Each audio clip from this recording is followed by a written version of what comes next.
días, buenas tardes, buenas noches, dependiendo del momento en el que estén viendo este video. Bienvenidos a las puntadas de Vianney. Y bueno, el día de hoy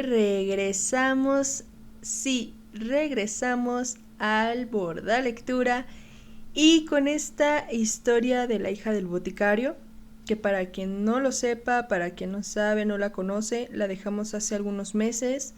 Tuvimos que ponerle pausa por tener otras actividades. Sin embargo, ya estamos de vuelta. Les voy a dejar por aquí que aparezca en este momento la etiqueta al primer capítulo. Y son 9 capítulos los que tenemos hasta el momento. Este sería el número 10. Entonces, pues bueno, los invito a que vayan a escucharla. Es una novela muy buena. Y para los que no la recuerdan bien, pues los invito a un capítulo anterior para que más o menos lo vuelvan a agarrar. Entonces, pues bueno, vamos a darle inicio. Vamos al capítulo número 16 y 17.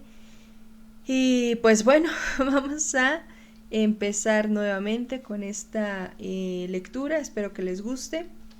Y pues bueno, ya saben, tráiganse algo para comer, algo para tomar, algo para disfrutar de este momento. Y pues bueno, dice así. Capítulo número 16. 98, 99, 100. Susan se reía y corría por un oscuro túnel de árboles hacia la luz. Al final del túnel, se detuvo y parpadeó, deslumbrada por el sol, mientras examinaba el jardín. Un jirón de niebla se elevaba del suelo húmedo, y una telaraña con diamantes de rocío entretejidos se extendía entre unas ramas. La puerta del vergel estaba entornada, y ella entró por el hueco con sigilo, descalza, entre la hierba alta y con el peso del dobladillo húmedo de la falda. Un mirlo, posado en una rama encima de ella, emitió un trino de alarma. Alzó el vuelo hacia el lugar más seguro. Desde allí, ya callado, la observó con sus ojos redondos y brillantes. Susan contuvo la respiración y agudizó el oído. En el aire vibraba el zumbido de las abejas que volaban desde los tréboles hasta los renánculos. Un pato graznó al otro lado de la alta tapia de ladrillo, pero ella seguía sin oír el sonido que buscaba. De pronto, en el otro extremo del vergel, los altos tallos de hierba empezaron a mecerse, y un niño, con el cabello rizado de color rojo o dorado, salió de su escondite. «¡Te veo!», exclamó Susan. Corrió hacia el niño, quien, como una flecha, fue a ocultarse tras un manzano. «¿Dónde estás?». Con grandes aspavientos, fingió buscar detrás de cada árbol del vergel, exagerando cada vez más su expresión de consternación a medida que las risas del niño se hacían más sonoras. «Chiquillo travieso, mira que esconderse de su mamá». Tras acercarse con sigilo al manzano, se abalanzó de repente sobre él. Entre risas, agarró al niño y lo cubrió de besos. Unos cálidos bracitos le rodearon el cuello, mientras ella, abrumada de amor, hundía la cara en aquellos rizos de color rojo dorado. Un ruido repentino la sobresaltó, y el mundo se obscureció. Susan se incorporó en la cama con el corazón acelerado. Todavía recordaba la sensación del cuerpo cálido de su hijo aferrado a su pecho. Pero la imagen de esa ilídica escena bajo el sol dorado se había esfumado. Su hijo. Ahora que estaba despierta, la ausencia del niño era casi como una amputación. Pero de repente, como para recordarle su existencia, el bebé que llevaba dentro le dio una brusca patada y ella se rodeó el vientre con los brazos. «No pasa nada, pequeño. ¿Te he asustado con mi sobresalto?». susurró. ¿Qué la había despertado? Aguzó otra vez el oído en la oscuridad y se disponía ya a tenderse de nuevo e intentar conciliar el sueño, cuando oyó un ruidito. Movida por la curiosidad, se levantó de la cama y cruzó la habitación en silencio, para descorrer el pestillo. Escrutó el pasillo sombrío, pero no advirtió movimiento alguno. Contuvo la respiración y escuchó muy atenta. Nada. Pero cuando regresaba a su alcoba, vio moverse algo en su visión periférica. Volvió la cabeza, pero aquello ya no estaba. Permaneció inmóvil con la respiración entrecortada y los nervios a flor de piel. Allí no había nadie. Y aún así sentía agitarse el aire como si alguien acabara de pasar. Presa de un estremecimiento, recorrió el pasillo con sigilo y echó un vistazo a la habitación de Agnes. Pero la anciana dormía inmóvil en su cama. Más allá en el mismo pasillo se hallaba la alcoba de William. Y se detuvo delante por un momento, pero no se oyó nada, y no deseaba que él la sorprendiera rondando frente a su puerta en camisón.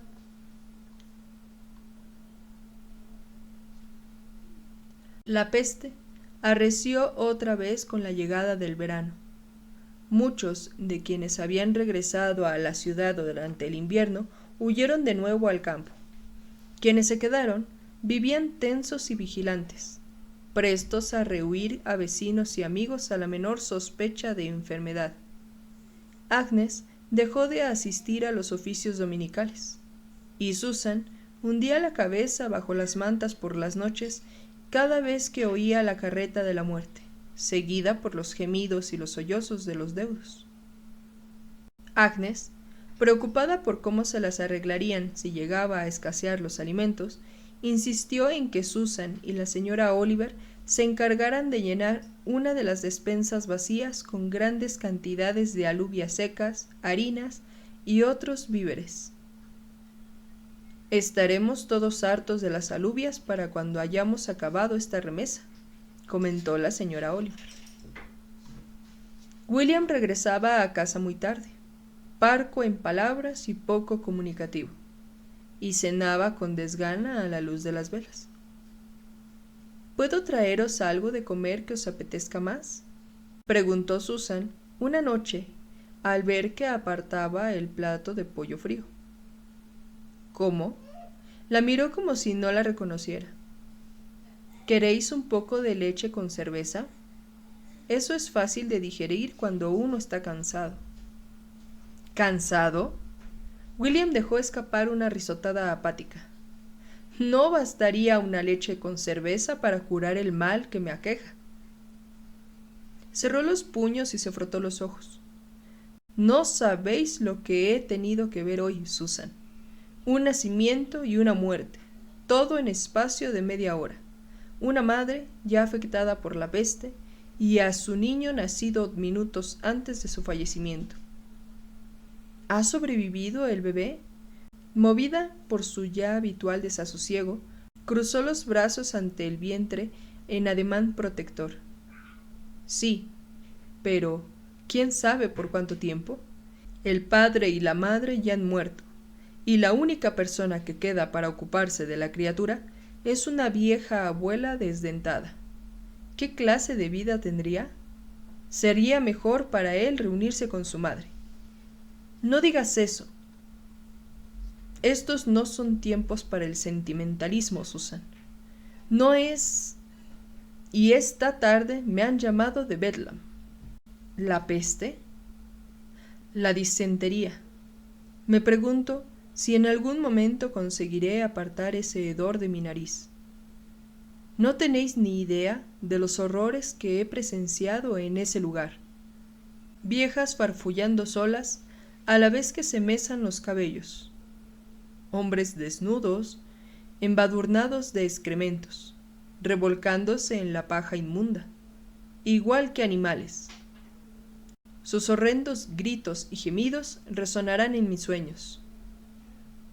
Horrorizada, tanto por el dolor que veía en los ojos de William como por sus palabras, apoyó la mano brevemente en su hombro.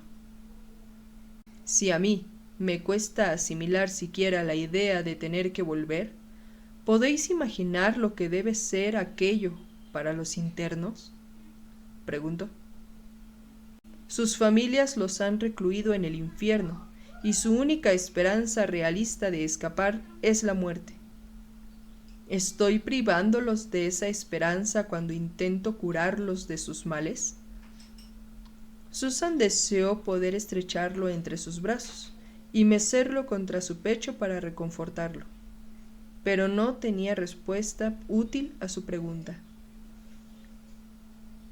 El jardín del claustro se convirtió en el refugio de Susan ante las penalidades del mundo real. Inspirada por el huerto de hierbas medicinales de Mary Fields, pidió permiso a Agnes para ocupar una parcela soleada de terreno, y se dispuso a eliminar las malas hierbas. Pidió a Marta brotes de romero y menta, y, tarareando, plantó y regó unas semillas. En las semillas posteriores, vio con satisfacción asomar entre la tierra los primeros tallos de cebolletas, perejil, matricaria e hinojo en busca de luz. Cuidar del huerto le producía un intenso placer. Al notar el contacto de la tierra cálida entre sus dedos, tenía la sensación de trabajar en equipo con la naturaleza y de que todo era posible. Susan iba a visitar a su padre, pero siempre lo encontraba cansado y alterado desde que Arabella tuvo un conflicto con una de las nodrizas y la echó con cajas destempladas. Un día, en una de sus visitas, Janet le dijo: «Que no vaya a pensar esta mujer que estoy dispuesta a encargarme de las obligaciones de la nodriza». Aporreaba la colada en el lavadero con la misma violencia que si fuese la cabeza de su señora. «Bastante ocupada estoy ya ahora, ya que su excelencia no tiene más interés en el cuidado de la casa que el de quejarse. Señorita Susan, os diré sin el menor reparo que esta casa se ha ido a pique desde que os marchasteis. Niños pendencieros entrando y saliendo a todo correr con las botas embarradas, sin cerrar las puertas, dejando mendrujos y corazones de manzana allí por donde pasan. No es de extrañar que nos hayan invadido las ratas». Susan se estremeció de asco. Pobre Tibby, ella nunca lo habría permitido. Han estado en la despensa, las muy descaradas, y esa mujer es la culpable de que Tibby no esté aquí para poner freno a eso, protestó Janet con expresión adusta. Al regresar a la casa del capitán esa tarde, Susan se detuvo frente a la puerta y rebuscó la llave en su bolsillo. Se disponía a introducirla en la cerradura cuando se abrió la puerta de la casa contigua. Salió un niño tambaleante y se cayó de bruces en la calle. Empezó a bramar de indignación. Susan se apresuró a levantarlo y lo dejó allí de pie mientras el pequeño seguía berreando de indignación. «Por el amor de Dios», exclamó Susan, sacando un pañuelo para limpiarle las manos. «Vaya alboroto por nada. Mira, solo es un poco de bosta de caballo». Extrajo el trozo de pan que él mantenía aferrado en su mano mugrienta y lo tiró en un montón cercano de desechos, con lo que provocó un griterío aún mayor. «Eso ya no puedes comértelo. Está lleno de mugre del albañal». Una joven vestida de azul apareció en el umbral de la puerta. «Edwin, ¿qué haces, niño malo?». Hablaba con voz aguda a causa del miedo. «Ya te he dicho que no debes salir a la calle. Podría haber personas enfermas». «Se ha caído, pero está bien», dijo Susan. «Me temo que huele un poco mal. Se ve que ha pasado por aquí un caballo hace poco». «Este niño va a acabar conmigo», se quejó la madre al tiempo que alzaba la vista al cielo. «Siempre anda metido en alguna travesura». Su rostro redondo se contrajo en una sonrisa cuando el pequeño Edwin se aferró a sus rodillas y sus gritos remetieron. Es posible que debería pegarle, pero por alguna razón no me sale del alma. Tal vez la próxima vez tenga una niña, un ser delicado que, sentado en mi regazo, borde o estudie los salmos. Según mi experiencia, las niñas pueden ser tan traviesas como los niños, comentó Susan. La joven lanzó una mirada al corpiño de Susan, ahora ya tirante sobre su abdomen. Vaya, qué bien. Parece que no falta mucho para que tengáis vuestro propio chiquitín. A finales de septiembre. ¿Es el primero? Susan asintió. Vuestro marido se alegrará si le dais un hijo varón. Mi marido murió hace unos meses. Dios bendito, ¿era mayor? Ni mucho menos. Se lo llevó la peste. La joven ahogó una exclamación y se retrocedió con un respingo, obligando a Edwin a ponerse detrás de ella. No temáis, dijo Susan. De eso ya hace meses, y estoy en perfecto estado. Pensaba que en la casa del capitán vivía una anciana y su hijo, un médico. No recuerdo haber visto una cruz roja en la puerta. No la ha habido. Mi marido murió en otra parte de la ciudad, lejos de aquí. La inquietud desapareció parcialmente del rostro de la joven. ¿Cómo os las arregláis? Soy dama de compañía de la tía de mi marido. Mal asunto esto de la peste. Se le ensombrecieron los ojos grises. Yo no salgo de casa de puro miedo. Tomó a su hijo en brazos y lo estrechó contra su abultado pecho con tal fuerza que el pequeño chilló. Pero cuando las calles estén libres de la enfermedad, venid a verme, sonrió. Me gustaría ver a vuestro hijo cuando llegue. Me llamo Susan Savage. Y yo, Jane Quick. Esperemos que las calles pronto vuelvan a ser seguras. Susan observó a su nueva amiga retirarse al interior de su vivienda y atrancar la puerta. Entró en la casa del capitán y subió a quitarse el sombrero. Al recorrer el pasillo, vio entornada la puerta de una de las habitaciones que solía estar cerrada y oyó voces apagadas procedentes de su interior. Sintió curiosidad y se asomó a mirar. Emanuel, inclinado sobre Peg, le tenía inmovilizada contra la pared. —¡Emanuel! ¿Qué haces? —Peg, vete a la cocina de inmediato. Peg, muy sonrojada y con la cofia ladeada, le lanzó una mirada temerosa y salió corriendo. —Bien, Emanuel, ¿qué tienes que decir? El muchacho abrió los ojos de par en par. —No pretendía nada, señora. Que no te sorprenda yo intentando arrancarle un beso a Peg otra vez, o te meterás en un buen lío. No se lo digáis a la señora Agnes, o me enviará de vuelta a la plantación. Ante el terror que se traslució en sus ojos, Susan cedió. Ve a buscar a Joseph y tráemelo a la capilla. Sí, señora. Emanuel asintió con un gesto de la cabeza. Te quedarás sentado en silencio junto a mí mientras le enseño las letras, y nada de travesuras. Él movió la cabeza en un vigoroso gesto de negación. Ve, pues.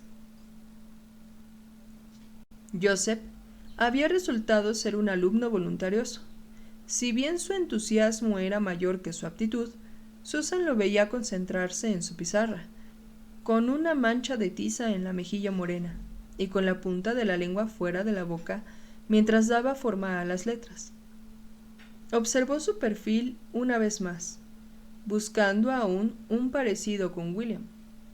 Pero aparte de la piel más clara y los labios más estrechos que los de su madre, la única afinidad que se le veía eran con sus antepasados africanos. Eso complacía a Susan. Ya resultaba bastante inquietante saber que William era el padre del niño sin un parecido manifiesto. Por curiosidad, Susan tendió la mano para tocarle el cabello lanudo, sorprendentemente elástico al tacto, y él la miró con una sonrisa encantadora. «Lo estás haciendo muy bien, Joseph», comentó. «Creo que ya basta por hoy. La próxima vez te enseñaré a escribir tu nombre». Lo observó alejarse dando brincos para ir a jugar con Abra, y deseó decirle a William lo bien que evolucionaba. Emmanuel agitó las cenizas de la chimenea con el atizador y miró a Susan con el rabillo del ojo. Solo cuando se fue a convencer a Abra para que ya bajara de las vigas del vértice del tejado, Susan descubrió que había dibujado en las cenizas las letras del abecedario. William empezó a llegar cada vez más tarde a casa, y Susan, en las raras ocasiones en que lo veía, percibía que su cansancio iba en aumento. Una noche esperó en la capilla hasta pasadas las 12, atenta por si él llegaba. Con una vela en las manos para alumbrarle el camino, lo observó subir lentamente por la escalera. «William, tengo algo de cena preparada para vos en la capilla». «¿Cena?». Él se frotó la cara con la mano. «Ni me acuerdo la última vez que comí». «Entonces es importante que cenéis algo ahora». Susan insistió, sin flanquearle el paso. «Si seguís así, enfermaréis vos mismo. ¿Y a quién acudirán entonces vuestros pacientes?». «Susan, estoy demasiado cansado. Venid a comer». Tras una breve vacilación, William la siguió. Comió muy concentrado. Primero, devoró con avidez una porción de empanada de carne. Luego, desmembró un muslo de pollo y succionó el hueso igual que si no hubiera probado bocado desde hacía días, como probablemente así era. Susan lo observó mientras comía. Tuvo que contenerse para no apartarle un rizo del cabello oscuro de la frente. William tenía grabadas unas arrugas de agotamiento en las comisuras de los labios, como ella vio con inquietud. Al final, William se limpió los dedos con una servilleta y, tras recostarse, exhaló un suspiro. «¿Mejor?», preguntó ella. Las velas situadas entre ambos en la mesa proyectaban sombras en el rostro de William, formando concavidades obscuras bajo sus pómulos. Movió la cabeza en un gesto de asentimiento, y Susan esperó. «Hoy he estado otra vez en Bedlam». Aislados en un círculo de intimidad formado por la luz de las velas, el resto del mundo parecía muy lejano. «¿Ha sido muy duro?», preguntó ella. «No tengo palabras para describir tamaño horror. Los internos han perdido el alma. Su terror me corroe la mente y no puedo dormir». «¿Pero habéis atendido sus males y aliviado su dolor?». «Eso no basta. A nadie le importa qué será de ellos. Sus familias los han arrojado al infierno». Hundió la cara en sus manos. Vacilante, avergonzada, Susan tendió la mano y le tocó el brazo. «Alguien debe de preocuparse por ellos, porque de lo contrario no os habrían llamado. Una madre con mala conciencia me pidió que visitara a su hijo. A sus 17 años lo confinaron por tartamudear y tener ataques de epilepsia. La mayor parte del tiempo estaba tan bien como vos o como yo. No deberían haberlo enviado a un sitio como ese». Se le quebró la voz y tragó saliva. «Pero ha muerto a causa de la maldita disentería, así que ya no será un estorbo para su familia». «¿No puede hacerse nada para ayudar a los otros internos?». «Son demasiados». «Pero habéis reconfortado al pobre muchacho en su agonía». «Salvar a un solo pececillo de un torrente impetuoso no ayuda a los demás».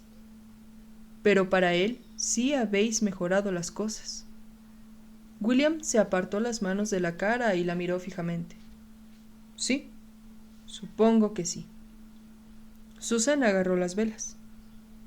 Es tarde. Él salió de la capilla detrás de ella, que le iluminó el camino por el pasillo. Se detuvo frente a la puerta de su alcoba y le entregó una vela, curiosamente reacia a despedirse. Creo que ahora sí dormiréis, dijo.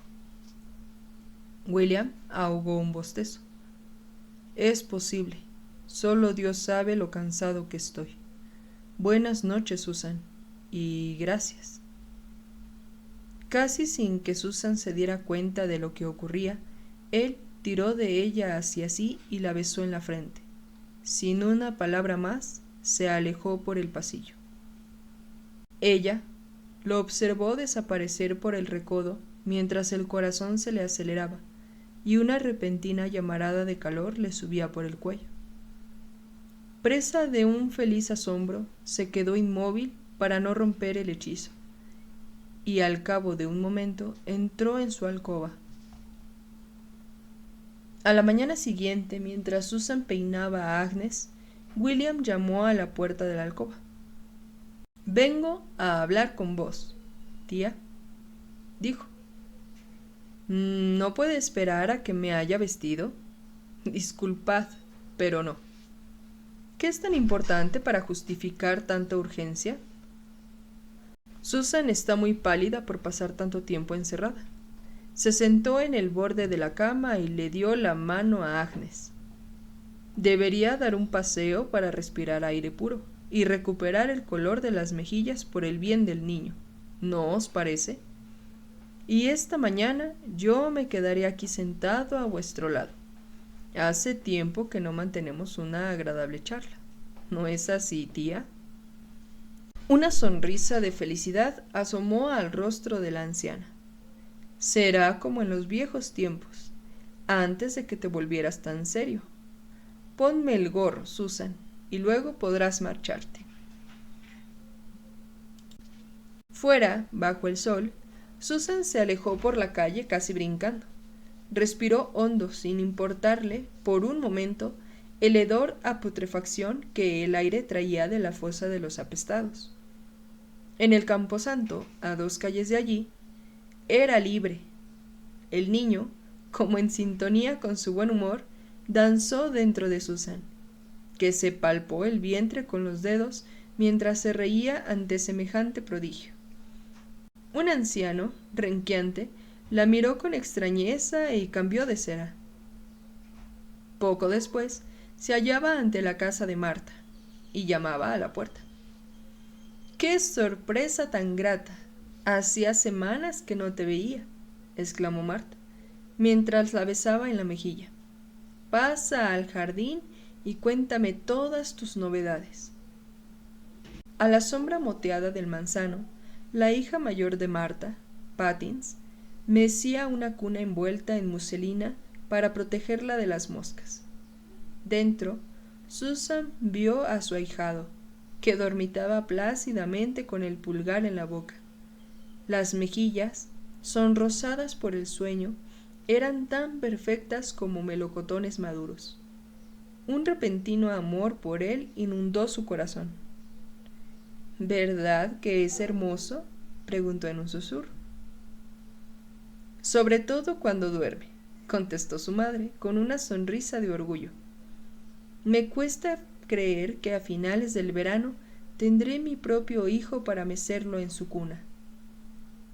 Si no, muero en el parto, pensó. Apartó de sí el pensamiento y se obligó a sonreír a su amiga. Siéntate en el banco y prueba el pan de jengibre que ha hecho hoy Pattins. Ofrecía Marta a la vez que sacaba una camisita de la pila de ropa por remendar que tenía a su lado y enhebraba una aguja. Se te ve muy bien, añadió al cabo de un momento, echando un vistazo al vientre de Susan. Más gorda a cada minuto, querrás decir. Y me engordaré aún más si como demasiados de estos deliciosos monigotes de pan de jengibre. Más gorda no, pero el bebé crece, y el corpiño te queda pequeño. Me siento como una salchicha demasiado grande para su piel. Se me ha ensanchado las faldas 2 veces, y temo que no quede más tela en las costuras.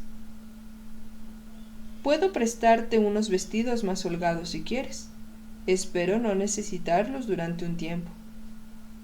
Susan se llevó la mano al costado, incapaz de contener una sonrisa. Ahora el bebé se mueve continuamente.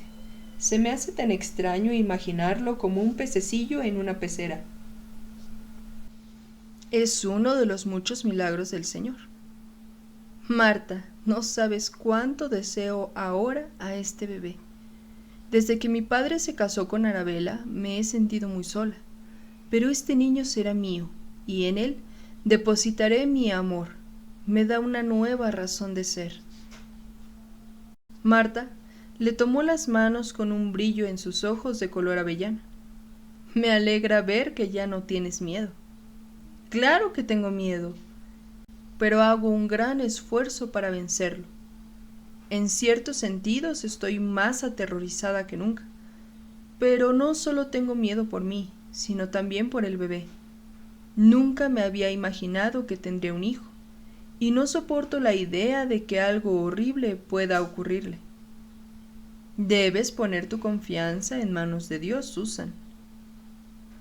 ¿Nunca te ha preocupado la posibilidad de morir en el parto? Marta lanzó una mirada a su prole, que jugaba con aros y peoncias al otro extremo del jardín. Claro que sí. Por lo general, en plena noche, que es cuando el diablo intenta colarse en los sueños de las personas. Mi temor más profundo siempre ha sido dejar a mis hijos sin una madre que se ocupe de ellos. Pero como ves, gracias a Dios, conservo la salud. Siendo así, te ruego que reces por mí y por mi bebé. Ya lo hago, respondió Marta. Ahora cuéntame tus novedades. ¿Cómo te va la vida en la casa del capitán? ¿William te resulta menos severo a medida que lo vas conociendo? Creo, vaciló Susan. Creo que es más amable de lo que cabe imaginar por sus modales. Rara vez sonríe, pero ayuda desinteresadamente a aquellos menos afortunados que él. ¿Y no son muy agobiantes tus días al servicio de la señora Figg? Nunca olvido mi buena suerte. Como señora, es considerada, aunque a veces un poco cascarrabias por sus continuos dolores. Susan dejó escapar un suspiro, pero en ocasiones los días se me hacen interminables. Leer en voz alta y ayudar a una anciana a decidir qué ponerse a diario son actividades triviales.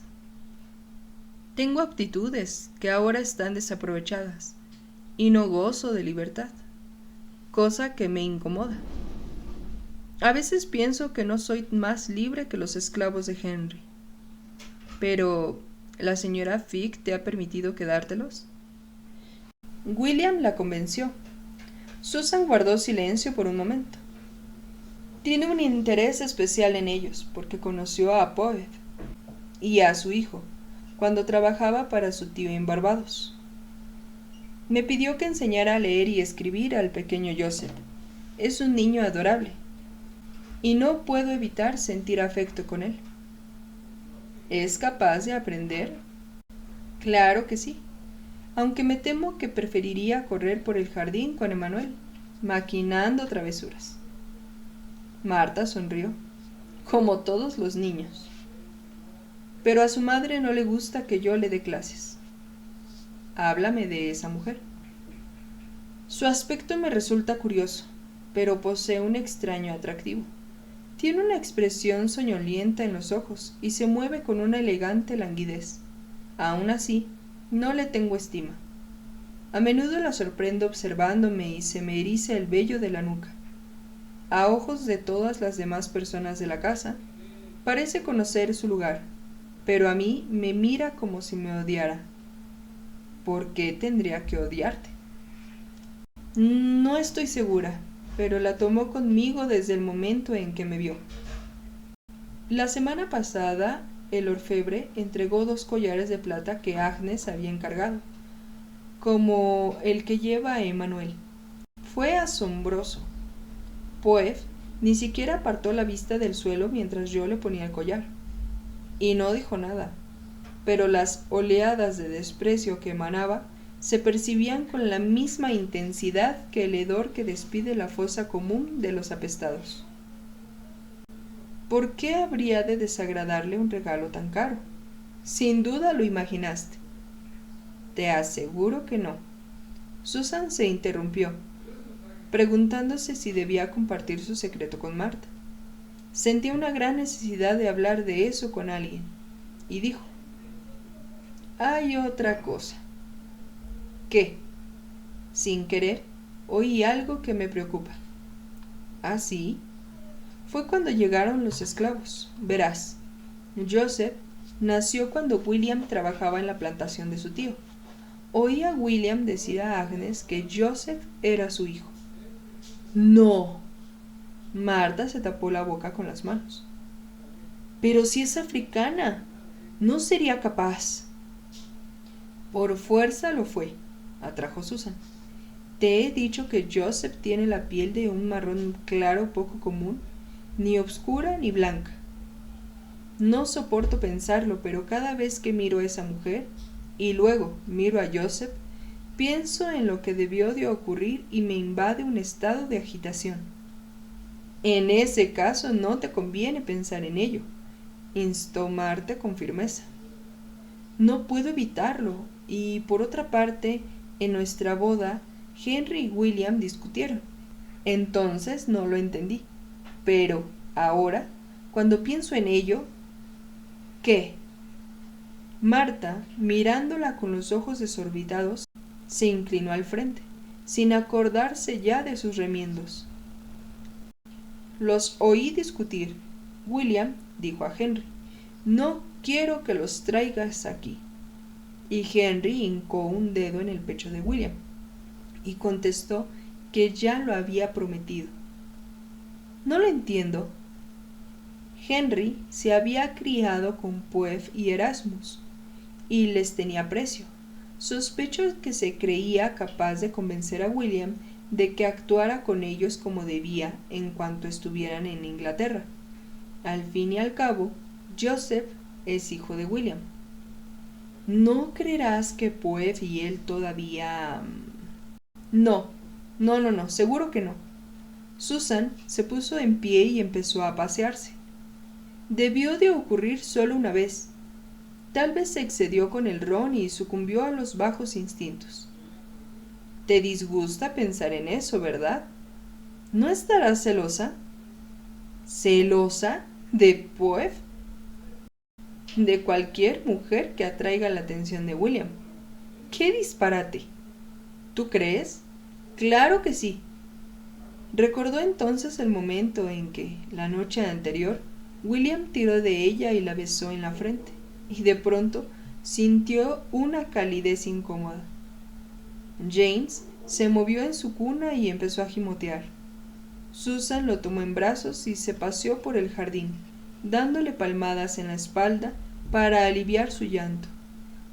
Pero vio que Marta la miraba con una sonrisa de complicidad en los labios. Fantasmas y sombras. Junio 1666. Capítulo número 17. La pesadez del pudín de cordero hervido de la señora Oliver, en combinación con el calor de esa noche de junio, tenían en vela a Susan. La luz de la luna bañaba la habitación de una luminosidad plateada demasiado intensa para poder dormir. Mantuvo los ojos cerrados e intentó rescatar el delicioso sueño del niño en el vergel, pero se le escapaba una y otra vez. Dentro de ella, el bebé parecía percibir su inquietud. Dio una voltereta y le causó otra oleada de ardor en el estómago que la obligó a levantarse. Las tablas del suelo crujieron bajo sus pies descalzos, y el eco resonó en la quietud de la noche mientras deambulaba, desasosegada, arriba y abajo. Abrió más la ventana, se asomó y sintió la presión del alféizar de piedra en el bulto duro de su barriga. Retirándose el pelo de la nuca, dejó que la suave brisa le refrescara la piel. Por encima de los tejados se oía la voz del sereno dando la hora, y el estrépito de las ruedas de un carromato en los adoquines. Con un estremecimiento se preguntó si sería la carreta de la muerte camino de la fosa común. ¿Qué sería de todos ellos? No había indicios de que la peste remitiera. El temor por el futuro, nunca lejano, volvió a atenazarla. Un murciélago cruzó su campo de visión, y otro se le unió un poco después, entrelazándose sus trayectorias en un vertiginoso ballet. De pronto, un movimiento en el jardín captó su atención. Aguzó la vista y vio una silueta que avanzaba lentamente por el claustro. La clara luna la iluminó por un instante antes de desaparecer entre las profundas sombras de los arcos, para reaparecer al cabo de un segundo a la luz plateada. Luego oyó el ruido. Un grave lamento de desesperación se lanzaba en la brisa. Era tal su desolación que a Susan se le encogió el corazón. La silueta volvió a salir de entre las sombras de la cabeza gacha y los puños apretados. Susan contuvo la respiración. Era Puef quien, en el pequeño círculo de luz, sollozaba como si tuviera roto el corazón. Un estado de confusión se adueñó de Susan. Contempló a la otra mujer. Su instinto natural habría sido acudir de inmediato en ayuda de cualquier alma así de atormentada, pero vaciló debido a la mutua antipatía entre ambas. De pronto, Puef desapareció. Susan volvió a escrutar la oscuridad y esperó, pero no se movió ni un alma. Susan, avanzando apresuradamente por Fried Street con la cabeza gacha, sorteaba los charcos lodosos dejados por una reciente tormenta de verano. Varias tiendas tenían cerrados los postigos, y no se percibía el alegre bullicio de costumbre. Pero el hecho era que la mayoría de las calles de la ciudad estaban igual. Un mendigo, desplomado contra una pared, se movió y le mostró esperanzado sus muñones para que los inspeccionara. Ella rebuscó en el bolsillo y le echó unas monedas en el gorro. Pese a que no se acercó, le llegó su olor y arrugó la nariz. Nadie, en su sano juicio, se arriesgaría a contraer la enfermedad aproximándose a un desconocido, y menos a un mendigo, en una época como aquella. Una rata muerta, monstruosamente hinchada y rebosante de gusanos, apareció en su camino, y ella contuvo una arcada a la vez que pasaba por encima del animal. Incluso las ratas morían. Ya le faltaba poco para llegar. A unos cuantos pasos vio un cartel con el unicornio y el dragón mecerse en la brisa con un chirrido. Abrió la puerta de la tienda y entró. Su padre alzó la vista detrás del mostrador y se asomó a su rostro una sonrisa de bienvenida. «Susan, queridísima mía». Ella notó el roce de su mentón áspero en la mejilla e inhaló su olor familiar y reconfortante. Se fijó en que no llevaba ya la magnífica peluca negra en la botica. Había rescatado la antigua de color castaño para trabajar. Manteniéndola a un brazo de distancia, observó su rostro. «¿Estás bien? Se te ve radiante, aunque quizá un poco cansada». «Duermo mal. El bebé me despierta con sus patadas y tengo ardores. Necesito menta y semillas de hinojo para aliviar el malestar de estómago. Prepárate una infusión con una pinta de agua y...» Se interrumpió. «Perdona, es la costumbre. Sabes hacer una infusión de menta tan bien como yo. Es una lástima que ya no puedas...» Sí, lo es, ¿verdad? Aún así, el otro día me sentí útil mientras daba una friega a Peg en las encías con aceite de trébol para aliviarle un dolor de muelas. Cornelio suspiró. No sabes lo mucho que te echo de menos, no solo por tu ayuda en la rebotica, sino también por nuestras conversaciones. Sonrió. Discusiones incluso, sobre los últimos libros y obras de teatro. Arabella, pese a todas sus virtudes, no lee ni se interesa en la actualidad. A veces desearía... Yo también. Unas repentinas lágrimas destellaron en los ojos de Cornelius. Soy un viejo tonto y sentimental. No me hagas caso. Sacó un poco de menta seca de uno de los tarros, trenzó unas hojas de papel en torno a los tallos y se la entregó. ¿Subirás a ver a los gemelos? Arabella está en el salón y seguro que se alegrará de tener compañía femenina. Aquí se siente sola. A Susan nada le apetecía menos que hacer una visita de cortesía a Arabella, pero al advertir la expresión suplicante en los ojos de su padre, asintió con la cabeza. Samuel y Joshua habrán crecido mucho desde la última vez que los vi. Y que lo digas, y su capacidad pulmonar ha crecido con ellos. ¿Todavía os despiertan por las noches? Ya no tanto por suerte, aunque ahora están con los dientes, y a menudo andan muy irritables. ¿Vendréis a sentaros con nosotras? Dentro de un rato. Tengo unas recetas urgentes que preparar. La peste ha azotado a una familia más de Thames Street. Pues dejadme que os ayude. Ya visitaré a Arabella después.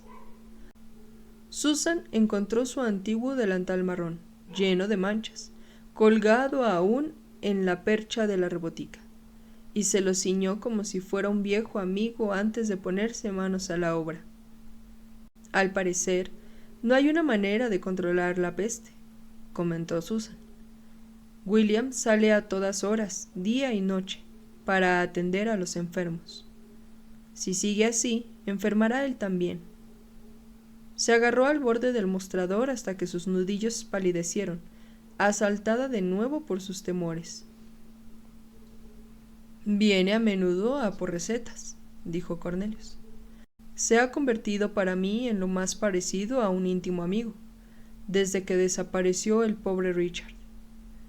Los médicos y boticarios que quedan en la ciudad están desbordados, y aún así, ¿qué podemos hacer sino ayudar a quienes nos necesitan?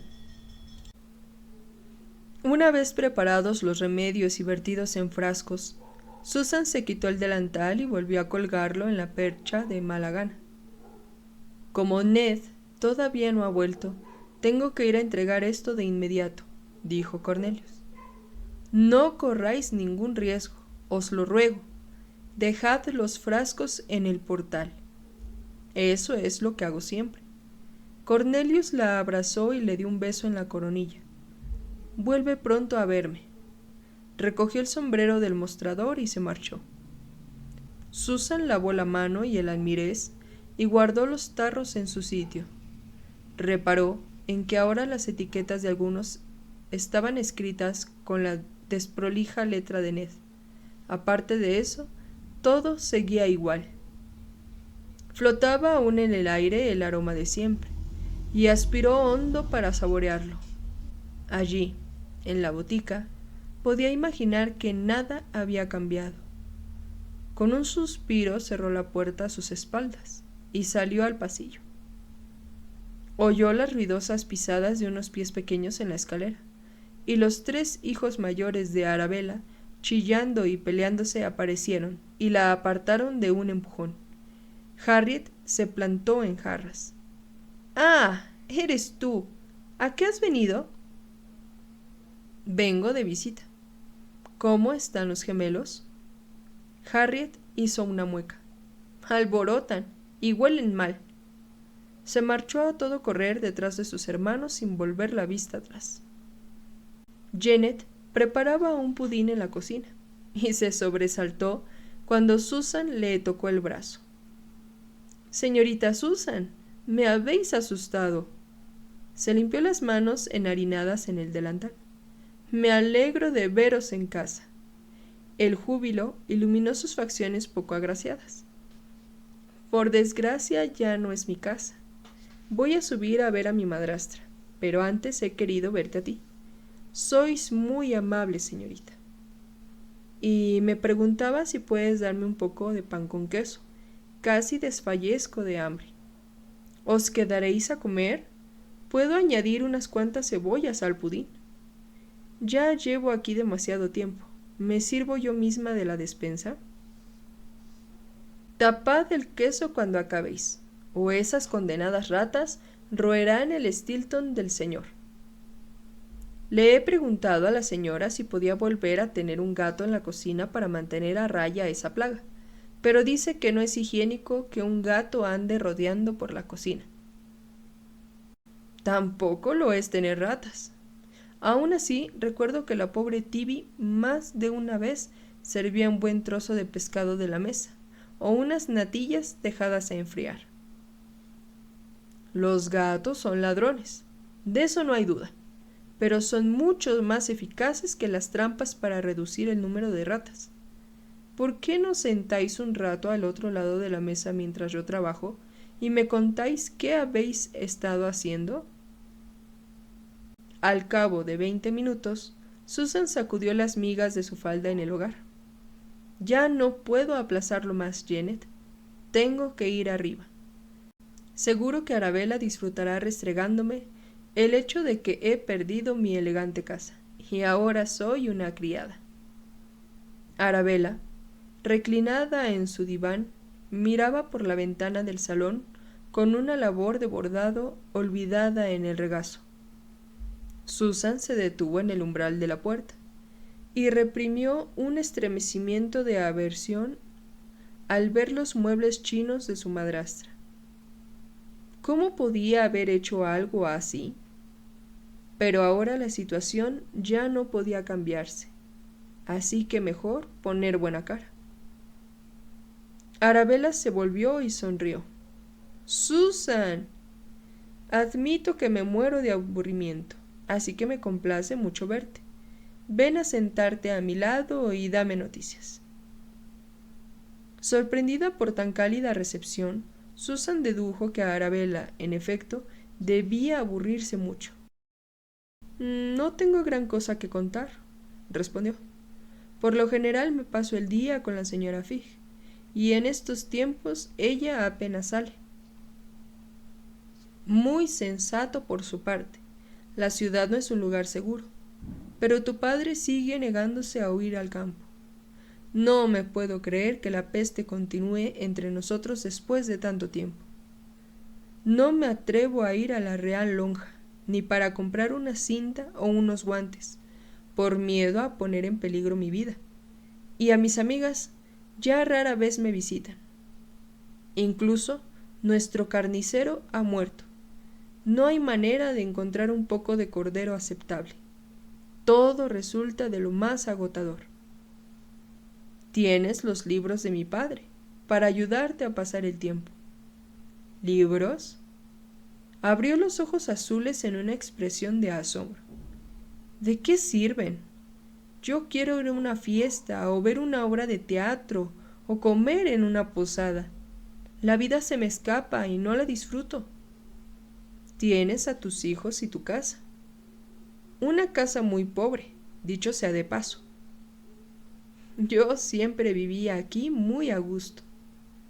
Tú no has conocido nada mejor. Susan se abstuvo de hacer comentarios a ese respecto. ¿Cómo están los niños? Ahora mismo tranquilos, gracias a Dios. Ya he visto a Harriet y a los chicos cuando salían, pero me gustaría ver también a los gemelos antes de irme. En este momento duermen, pero puedes ir a verlos si los deseas. Arabella observó la cintura ensanchada de Susan. ¿Para cuándo esperas la llegada del bebé? A juzgar por tu aspecto, deben de faltarte 2 o 3 meses. a finales de septiembre. ¿Y qué planes tienes? Cabe suponer que ya habrás previsto dónde ir y cómo te las arreglarás después del nacimiento del niño.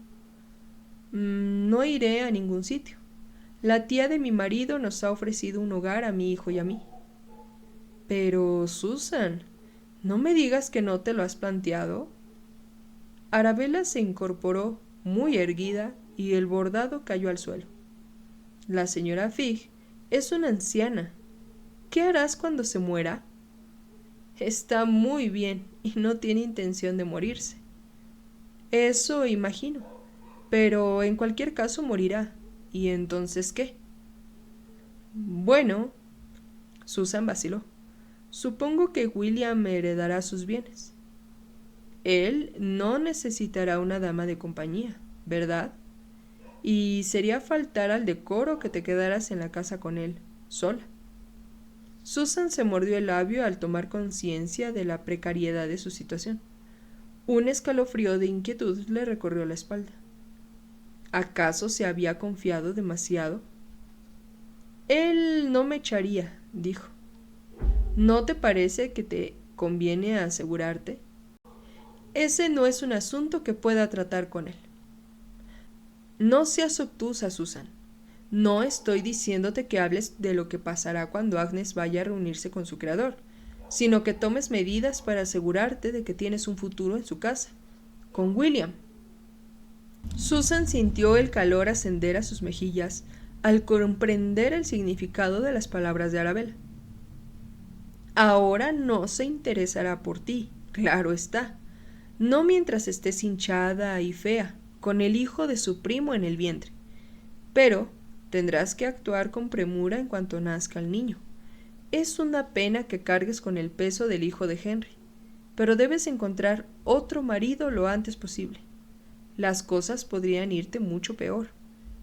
Admito que William siempre tiene una expresión adusta, pero si te gustan los hombres morenos y puedes pasar por alto sus estados de ánimo, es bastante atractivo. Susan fijó la mirada en sus manos, entrelazadas en el regazo, horrorizada por lo que sugería Arabella. Empezó a latirle el corazón con fuerza y notó el cosquilleo del sudor bajo los brazos. La sola idea de engatusar a William para atraparlo en el matrimonio le dio náuseas. Y no era cierto que tuviera una expresión adusta, sino solo desdichada. Se representó su rostro contraído por la angustia cuando regresaba a casa después de perder a un paciente, y de pronto le entraron ganas de llorar. No puedo. Apenas consiguió hablar a causa de los descabellados pensamientos que se agolparon de repente en su cabeza, y entonces, como si una vela acabara de prenderse en la oscuridad, comprendió la causa de su confusión. Arabella suspiró. Bueno, si realmente no puedes ver a William como un marido adecuado, tendrás que buscar en otra parte. Pero te aconsejo que no pierdas el tiempo. Debes estar atenta, ya mismo, y elegir para poder actuar con prontitud, una vez que haya nacido el niño. El tiempo no corre a tu favor. No te habrás dado cuenta y aparecerán las primeras canas, y se te aflojará otro diente, y ya será demasiado tarde. Estarás condenada a pasar el resto de tu vida al servicio de otros, y sometida a sus caprichos y rarezas. No tendrás seguridad en la vejez. Creo que voy a ir a echar un vistazo a los gemelos. Susan, ¿has escuchado lo que te he dicho? Sí, Arabella. No hace falta que pongas esa cara de sorpresa. La señora Fig te ha sido útil, pero debes estar preparada para crearte tú misma tus oportunidades en la vida. No tiene nada de grato estar sola en el mundo, con un niño que mantener. Créeme, yo lo sé. Supongo que sí lo sabes. Debes estar preparada para hacer concesiones, como ya lo hiciste. Y tal y como yo lo veo, William es tu mejor oportunidad en estos momentos, aunque no sea de tu elección de marido ideal. Se inclinó al frente. Oye, Sé que no siempre hemos ido congeniando, pero ahora que te has marchado de la casa, puedo ofrecerte consejos en un verdadero espíritu de amistad, y así lo hago. La vida puede ser aterradora para una viuda en la pobreza con hijos. Sí, no lo dudo. Y ahora subiré al cuarto de los niños si no te importa. Arabella, molesta, chasqueó la lengua. Lárgate, pues. Pero no vengas a mí en busca de ayuda dentro de 5 años, cuando Agnes esté muerta, William casado con otra, y a ti no te mire ningún hombre por tener patas de gallo. Susan se encontró con que la niñera estaba más que dispuesta a permitirle entretener a sus hermanitos durante un rato. Por alguna razón los bebés parecían percibir su actitud pensativa, y, quietos en su regazo, le sacudieron los rizos con sus pequeños puños. Fija en sus rostros una expresión de intensa concentración. El problema, pensó Susan mientras mecía a Joshua y Samuel en sus brazos, era que la cegadora revelación surgida del parloteo de Arabella resultaba tan perturbadora que la había dejado sin habla. Como nunca antes se había encontrado en una situación similar, no había tenido manera de reconocer el desasosiego que se había adueñado de ella de un tiempo a esta parte, y sólo ahora que tomaba conciencia de ello, era capaz de entender su significado. De pronto, veía con toda claridad que, a causa de la cercanía y el paso del tiempo, se había enamorado perdidamente de William.